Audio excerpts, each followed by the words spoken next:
To answer your question of 17 years of playing a doctor, uh, all the best I can do is say call 911 if it's an emergency.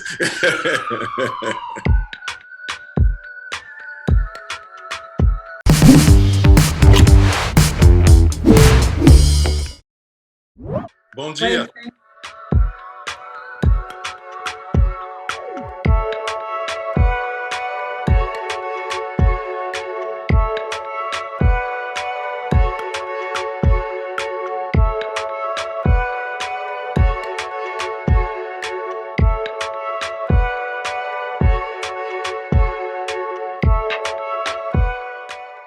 Well, I mean, the actor in me always, we're always thinking about the next job. So I was like, well, are they trying to tell me something here?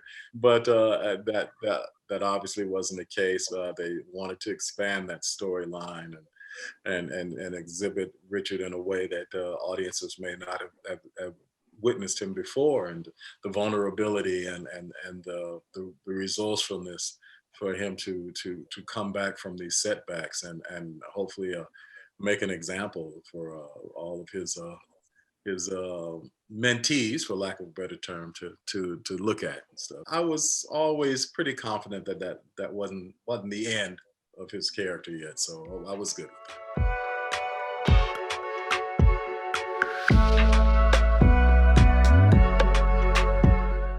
that. They know something we don't know.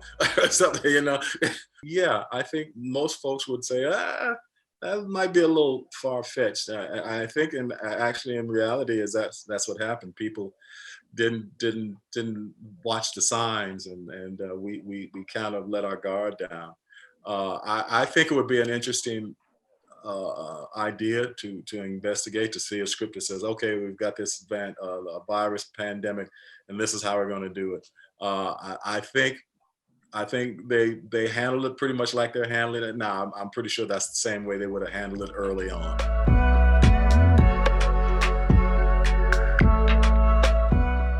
Well, yeah, I think we were in a space, obviously, that a lot of television shows and productions weren't in the fact that we are a medical show. So it was a natural segue for us to address COVID, and we address it in a way that we address anything via Grey's Anatomy. We tried to do it honestly, but also entertain and hopefully maybe educate.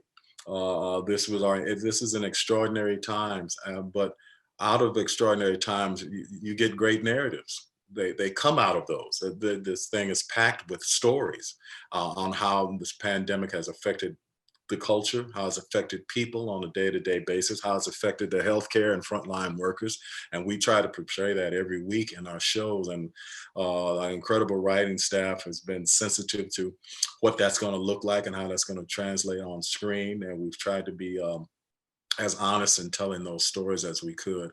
And the fact that we are a medical show, it made it easier for us to navigate this landscape.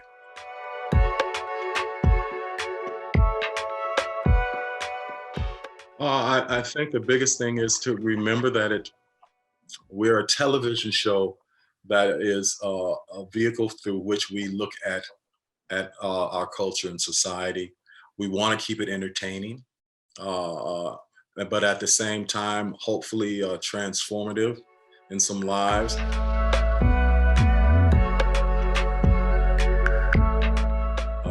I just lost a friend. Actually, he had been my stand-in for the first couple of seasons early on in the show, and I didn't find out till some days later that he had succumbed to COVID. I've had some close friends who have contracted it, but thank God they have gotten on the other side of it.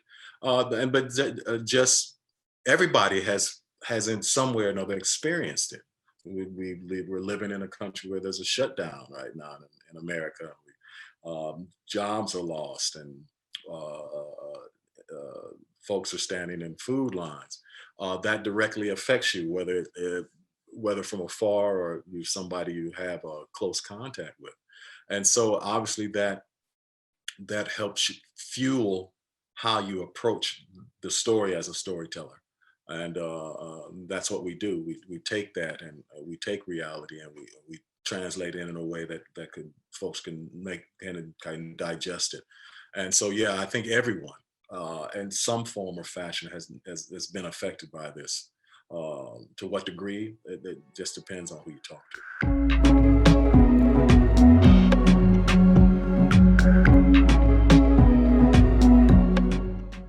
I think it's my favorite part has been just watching how the doctors have dealt with COVID in their own personal lives. Uh, um, um, Lou Bailey losing her mom was obviously an impactful episode. Obviously, the fact that Meredith contracted it and how that affected my character, especially because of our history, um, was interesting. I love the fact when the dream sequences and they brought back some of the old cast members. That was great to see them, and obviously the audience has really responded to that favorably. Um, I think that's been the biggest thing is that our characters have all been affected by it in some way or another. I mean, Karev, who I mean not Karev, but Karasik, who tested positive, and how he's dealing with it.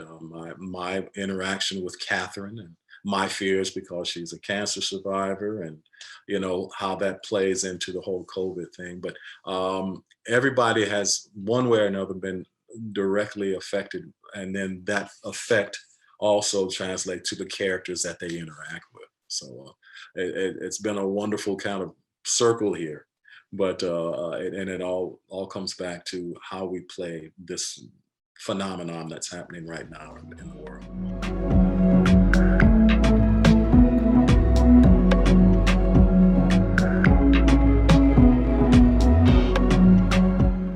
Oh, I think it's great to see some of them, come back for a bit, and obviously fans get an attachment to a certain character, and when they leave for whatever they going on to in their other future endeavors, it's always melancholy.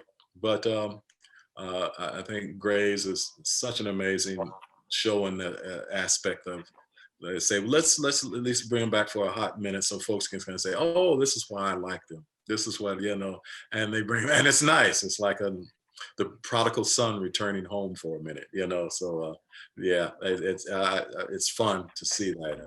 I welcome it.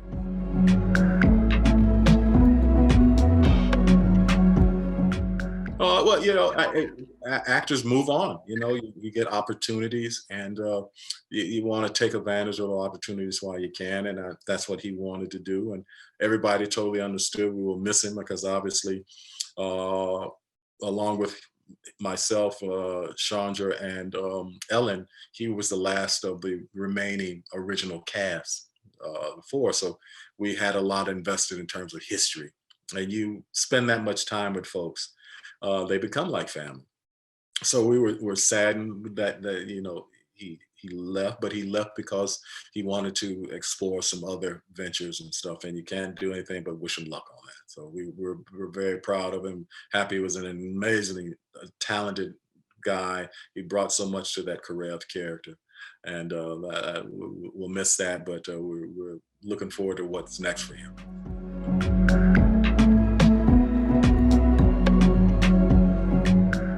I think that what I like the most about him is his humanity, the fact that week in and week out, and episode after episode, we've tried to portray Richard in a way that folks can identify with. That he's not perfect by any means. That he has flaws, but he is willing to recognize those flaws and deal with them in front of millions of people every week. And at the end of it, hopefully there is a story there that ends on a happy note, or at least one that where we can say, okay, he's kind of like me, and he deals with it in a way that probably I would deal with it. So I've been really happy about that.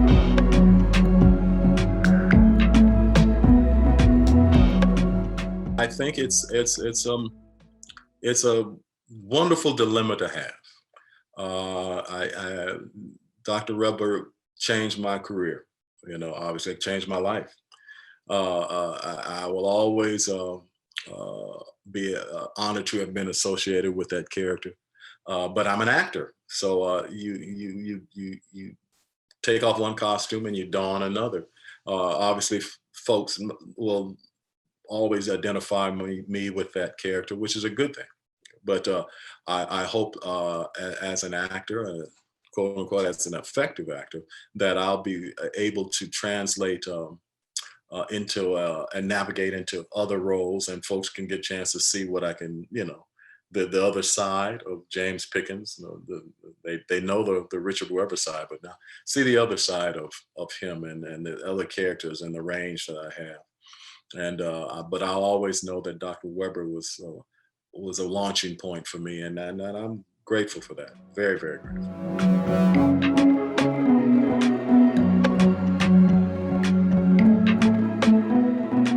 Ciao.